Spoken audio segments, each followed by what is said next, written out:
If you are watching this video, it's because you missed question number 4 on Quick Quiz 3.3. Question number 4 is another subtraction problem on this quiz. This one's more difficult because it has decimal places that do not match up. We are going to begin by rewriting our question on a separate sheet of paper. Again, when we're rewriting subtraction problems vertically or up and down, we make sure we take the number that's on the left hand side or comes first before the subtraction sign. That number always goes on top when we're subtracting. So I'm going to copy down over here on my separate sheet of paper 629,000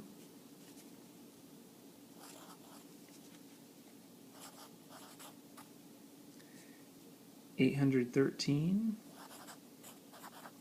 and 2/10. I'm going to double check to make sure that I copied that correctly. And then I'm going to copy the next number down. And the trick that I use on this one is I look for where the decimal point is, and I'm going to place that decimal point underneath to start with, and then build the number around it. So I've got 0.65. Yes, I did not say that correctly, but for the purposes of this, we are just going to write it down. Then 697 goes next to it, comma, and 201,000. Okay, and again, hopefully I'm not making you sick.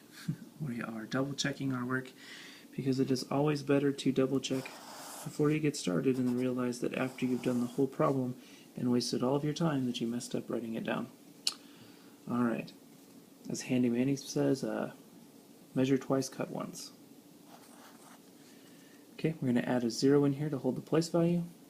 And right off the bat, this problem is going to force us to borrow.